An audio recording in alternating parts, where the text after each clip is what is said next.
despite 16 to 19 billion dollars that gets spent on security products annually, we still see major high-profile attacks happening on large enterprises. Sony, Target, there's a long list of that. So staying ahead of these companies, staying ahead of these attackers is a constant challenge for security companies. You have about 900 to 1,000 startups in this space, a number of very large security companies, and the attacks still happen. How do these attacks happen? What's the anatomy of an attack?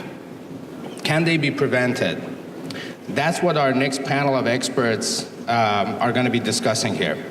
So with that brief introduction, I'd like to hand it over to Vishal Gupta and our panel. Vishal is the CEO of Seclore, and he will introduce the panel for us. Yeah. Okay, good afternoon, everyone. We're going to start off with a quick round of introductions before we get onto the topic. Cleve, why don't we start with that? And you've got less than 30 minutes. Less than 30 minutes. To introduce yourself. Awesome. I'm Cleve Adams. I'm the CEO of Air Patrol. Air Patrol is a company that detects all wireless devices and then can manage and control those devices based on who the user is and the user's location. Also, we track those devices and come up with all types of big data analytics and a reporting suite that allow you to detect and locate those devices. Also, I've been in the security space for about 20 years. 20 years ago, I started a company called WebSense and took them from a couple guys and a dog in San Diego to an IPO. And I've done about 4 security companies since then. Mike? Thank you. I'm Mike Montecillo. I'm the Director of Security Intelligence for IBM Security Services. Does anybody need me to explain what IBM is? Anybody heard of it? Just joking. I've been in the security space for about 15 years now. Started out as a government guy doing forensic analysis, and then moved on to be a penetration tester and a red teamer. So kind of had a pretty diverse background there. Then became a principal consultant at an industry analysis firm working with vendors, things like that. Within IBM, the security services practice, a very large practice. We deal with a lot of attacks, a lot of data, deal with about 15 billion events per day, working with about 3,000 customers in 133 different countries.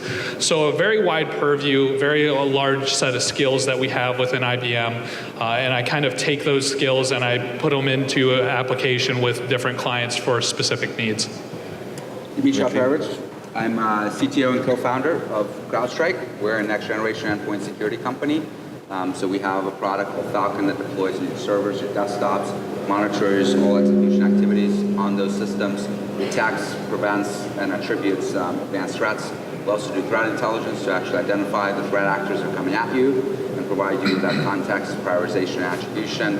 And we also do incident response services. I've been in security almost 20 years as well. I was previously at McAfee where I ran their global threat research organization. All right, thanks a lot, Dimitri. My name is Vishal, and I'm the founder and CEO of Seclore. Seclore is an information rights management company, and basically what the product or underlying technology does is any kind of information that is going outside to third parties, the product monitors and controls that information. So it could be outsourcing vendors, it could be external lawyers, auditors, board members, any kind of information that is going outside of the enterprise. Thanks a lot guys for the introduction. So let me just start by, when we analyze a data breach, let's first identify who are the players, who starts thinking about it, who executes it, who funds it, and so on. And I understand that a lot of these questions, the answers may be all of the above. But let's pick one scenario. So starting with Cleve, who are the players? Let's take, who really thinks about, is it a teenager sitting in a dorm room, or is it an external affair minister of a country, or who do you think thinks of it to start with? Oh, I think everybody thinks of it. I think there are teenagers, I think there are professional hackers, I think there are security people, I think There are people that just want to go out and do something devious. So there's a lot of people that think about this. The one thing that companies need to do is they need to realize that 87% of all cyber attacks come from internal. So that means people that are using cell phones or using their iPads or their laptops, those are the guys they need to watch. So companies really need to go out and protect themselves from internal threats. All right, Mike? Yeah, and I honestly, I think it kind of depends on the type of company you are as well, the different types of threat actors that you would see and the different types of attackers that you would see. One example that I can give is working with a large enterprise in the past, that this particular enterprise had a lot of proprietary data, had a lot of intellectual capital within their organization. And the type of attacker that goes after that organization and wants that intellectual capital, oftentimes it's not a kid sitting in the basement, right? This is, either a specific country or a specific business that wants that intellectual capital to progress themselves forward. But that's just one specific example. Now, if you're a media and entertainment company, we've certainly seen within the past few months, we've seen certain TV shows going onto the internet because they were stolen. That's probably not a country-sponsored attack, right? So it really varies based on, the type of organization you are. But I think across the board, you see all of these different layers of attackers. You see the politically motivated, you see the ones that are going after financial interests, and then you also see the just hobbyists and enthusiasts that are just seeing what they can do. Yeah, our movies are going to become very quickly whatever North Korea approves of, right? So, Dimitri, do you want to add to that? Yeah, can you? I don't think my mic is Yeah, we can share. Yeah, there are pretty much 4 categories of threat actors that are out there. So starting from the low and going to the high from a capabilities perspective, you sort of have the hacktivists and terrorists that are really out there to do damage to your network, right? They're interested in destruction, perhaps conducting a denial of service attack, defacing your website, or stealing your sensitive information and leaking it to the world, a la WikiLeaks type of release. Then you have the cyber criminal actors who are primarily interested just in your financial data, right? Stealing credit cards, bank account numbers, your payroll data, so that they can profit from it. Then you have the companies that are conducting corporate espionage. They're trying to steal intellectual property, hack in and steal your source code, steal your IP, and then use it for their own benefits. And at the top, you have the nation states, the intelligence services, the armed forces. They're doing both the economic espionage on behalf of their private companies, and they're also doing national security-related espionage, and in some cases, like we've seen at Sony, actual destructive attacks. Sure.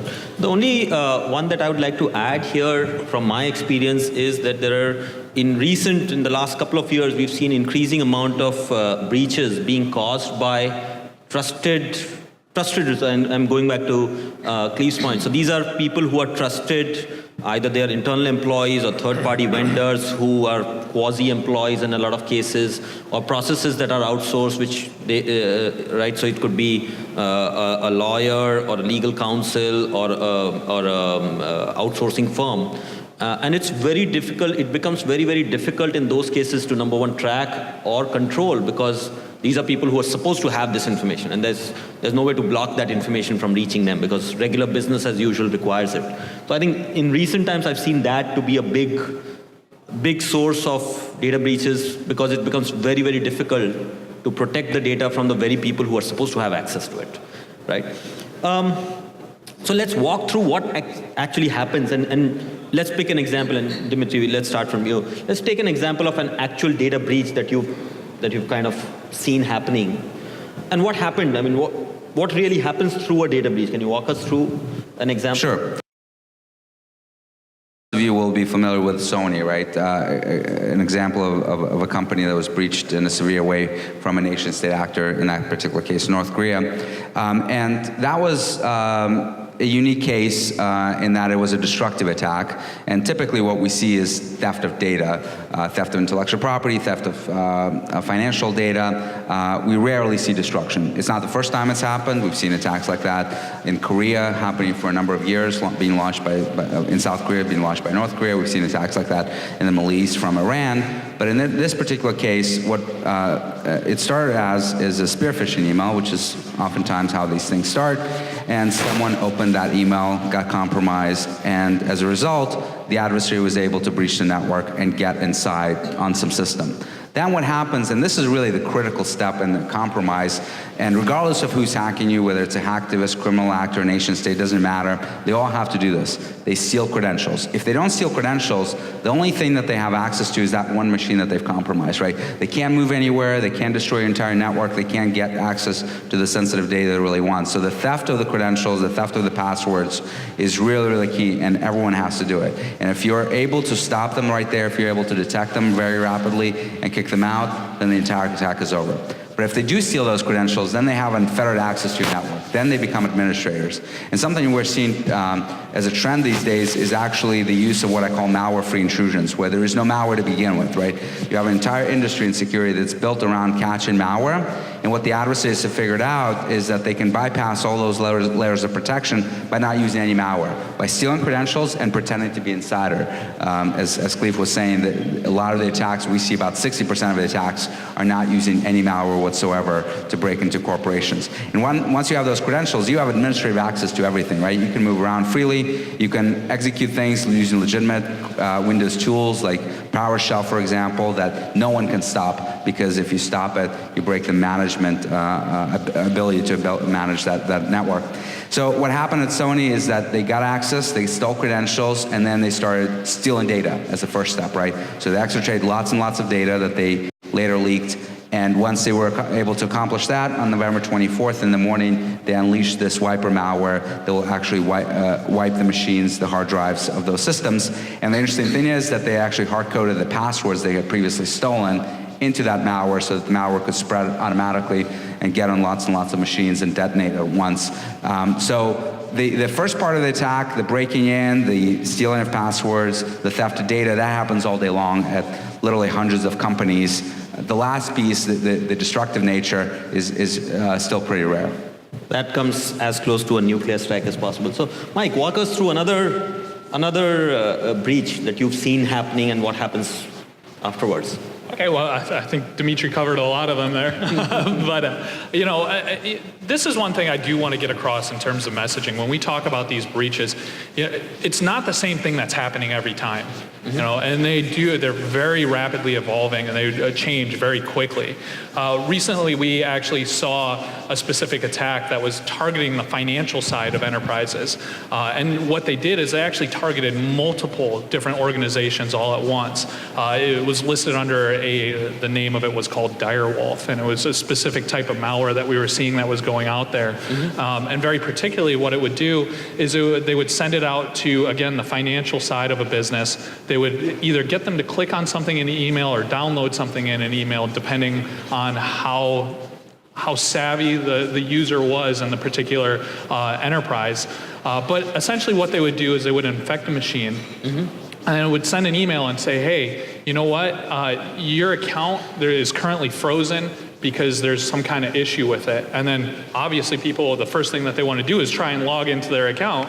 And what it would do is they would log into their account, and then it would redirect them to a site that basically said, yes, your account is frozen, please call this phone number. And they actually even had people that would talk to you if you actually called that number. But while all this was going on, they essentially stole a couple of $1 million from those organizations. And once they got that, they got out of there and they tried to clean up their presence as quickly as possible. Now that's just one specific example, but again, this changes on very different types of incidents. Talking a little bit earlier about an enterprise with a lot of intellectual property, in that particular organization, this was an attacker that wanted to stay there. They didn't want to just get in, get some money, and get out. They wanted to stay in there and get as much intellectual capital as possible. So what they did is they infected multiple machines, and they set up essentially drop sites where they would gather data from a lot of different areas of the organization, and then they would slowly send that data out of the organization itself. So over a long period of time, they're actually stealing information. Now the challenge with that is that when I started and I was doing incident response, the process was really simple. You just, you find where these guys have infected, you cut them off at a switch, and then you clean off the system and you put it back on the network. But that doesn't work anymore, because that alerts some of these attackers to the fact that you are aware of their presence. And so they actually go further underground. Now, one example I can give of that, in that particular engagement, we actually had a third-party vendor that the enterprise hired on, and they came on and they were doing incident response. They weren't really as familiar with the process, and they took a piece of malware and sent it up to a cloud website that essentially runs it through a whole bunch of virus scanners. So there's 48 virus scanners on this website. They put it on there.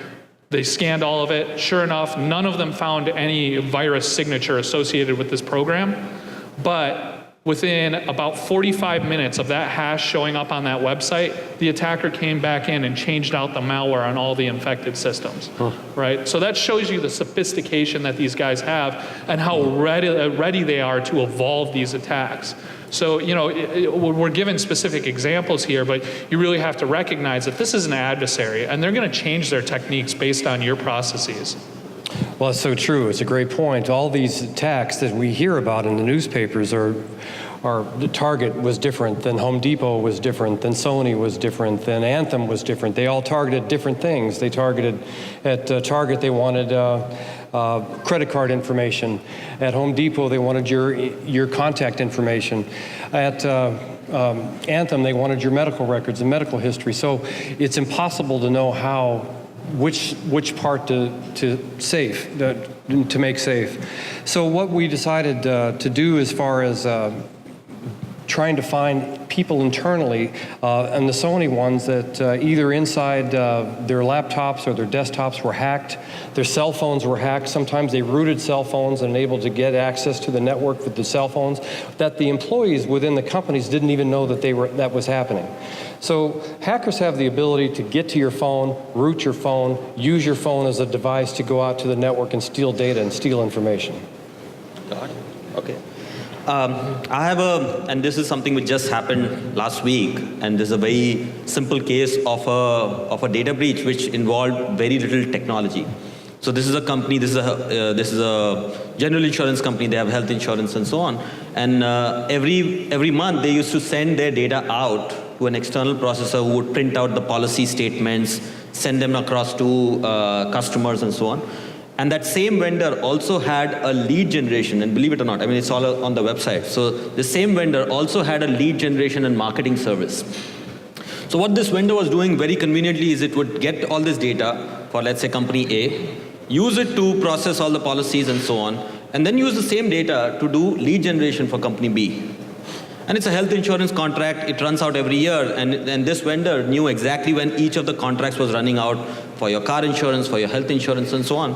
And then this company was doing it for years, I mean, in retrospect, right? That it would just help in trading customers. So it would generate this customer as a lead for the other company, and that company is for the third company, and just trade around, right? And make money in the process.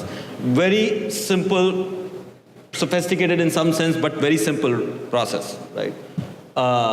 And our experience has been that really very, very simple, completely non-technical. I mean, there's very little technology involved over here, right? You just take the data that you're already receiving, flick it over to the other side of the business, and you're done, right? So those kind of relatively simple, largely non-technical kind of breaches, at least in our experience, have become more and more common. So let's just look at, I mean, with billions of dollars getting spent, thousands of companies starting and and actually flourishing in the security space. What's not happening right? I mean, why our present day technology is not working? Right? Mike, do you want to start? Sure. So, I don't want to say that technology is not working entirely, right? Because I think that there's a lot of success stories out there. I mean, things have certainly gotten more difficult for breaking into a lot of organizations with the adoption of technology. But I think, part of the problem is the way that we view this entire landscape, where we essentially are saying, well, this technology is going to solve all your issues. And it's just not the case. There really is no silver bullet out there with security. If I'm trying to protect my house and I want to stop someone from breaking in, I might put up a fence. But when I get home and my house has been broken into and robbed, I don't walk outside and look at the fence and say, why doesn't this fence work? I kind of recognize that people can jump over a fence, they can, work their way around a fence, and that's true with technology as well. right? Where, the technology itself isn't enough. There have to be processes, there have to be procedures, there have to be mitigating controls, and there has to be awareness all throughout your business, right, on all levels. And you have to understand who's trying to break into your house as well. You also have to protect different types of infrastructure, and that's why, understanding the threat actors and getting information like the information that's produced at CrowdStrike and being able to control, and put in the proper security controls around mobile devices and things like that, why they're so important. But they're all pieces, and they all have to work together in a cohesive manner. And so I think, we're starting to reach that level of maturity where enterprises are adopting a model that is integrating all of their security capabilities and bringing in higher level functions like the understanding of threat actors. And so we're building up to that, but I think most enterprises haven't hit that level of maturity yet. And I think that's a problem, and I've certainly seen that in a lot of the breaches that I've worked on. So let me go around the panel here, and if there was one advice that you would have to give to companies, right? What would be that advice? And it's only one, right? I know the answer is all of the above, again, in all of these cases. But if there was just one advice that you were to give the companies, Cleve, what would that advice be? I'd say start now. I mean, don't wait. These companies that don't do anything, Sony's a great example. They knew that they had problems in their network. They knew their network had security holes. They actually had a company come in and tell them, I believe it was one of the big 6 firms, to come in and go through an audit and find out that they had security holes in their network and didn't do anything about it. So I think the big thing is that you have to have multiple layers of security. Security's always been like that. You wouldn't have, back in the old days, you wouldn't just buy a firewall to get rid of your viruses. So you had to have firewalls, you had to have antiviruses, you had to have multi-level of security, and you do need that today. You got to have multi-levels of security, and you have to put it in place now. You can't wait till your data has been breached to do something. So start now, get an audit, make sure you have the adequate process, and spend the money that will help you save your data and save your company. Dimitri, one advice.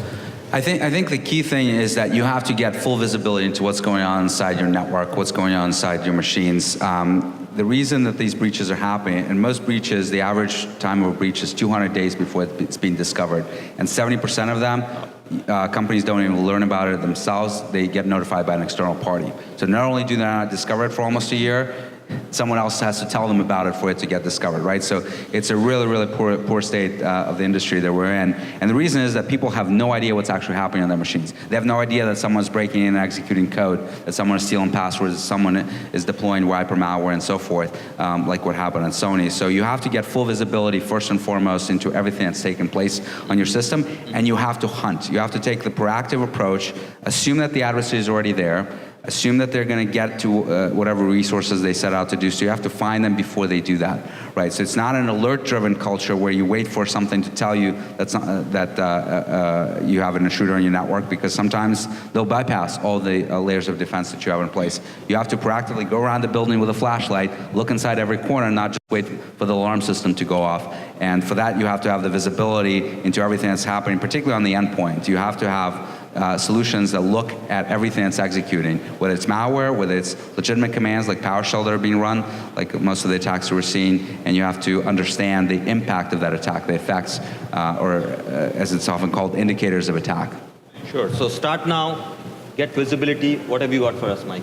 I would just say be aware, right? Be aware that security has the possibility of impacting your business. Take a look at your major projects, take a look at what you're trying to accomplish as a business, and ask the question, how could security affect this? What would happen if somebody broke into our organization, abused the application I'm trying to build, or accessed my customers' information? What would the outcome on my business be? And then as you're asking that question, integrate security into all of those processes as you're building your business, as you're trying to embark on new projects. Because, at the end of the day, the biggest problem that we see is that corners get cut in the earliest stages of any aspect of security, right? Whether that's building a new application where developers are not aware of security, it's building a new infrastructure, or it's even, building an overall business where security is not considered, and then there's an incident, and then you have to go in and reinvest in security, it becomes a lot more expensive. So, start now, obviously, great advice, and being aware of all of the different areas that this could potentially affect. Sure. My view on this is, if there was only one advice that I would give to, and we've got a question here, does the panel have any particular advice for companies who are just starting to implement their data security program, and kind of segues into that. My view here is that the real asset that we are trying to protect here in all of this exercise is information. And most of these security investments that are happening today, innovation investments are happening, which are trying to protect the infrastructure, either the device or the application or the network, and various elements of the infrastructure. And if there was one advice that I would give, is to really focus on the information itself and then secure the infrastructure around the information, right? So identifying what is really important information, making sure that the focus is information centric and not infrastructure centric would be the one thing that I would advise anybody who's starting out, or even companies who have gone some way down the path of having a data security program. All right, I think we are in our last minute. I wanted to thank the panel. Thanks a lot, everyone, for taking out time here and coming and joining us. We have 2 minutes, so if there are questions, we can take maybe a couple of questions here from the audience. Yes, sir. You may have to really shout out. We don't have mics here in the audience.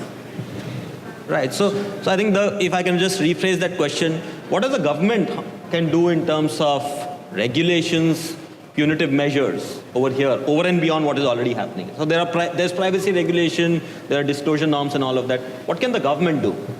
So I think that right now we're seeing the government is investigating different ways that they can address the security issues that we're seeing in computers and in the information age in general. I think that that's going to be a long process. I think obviously a little bit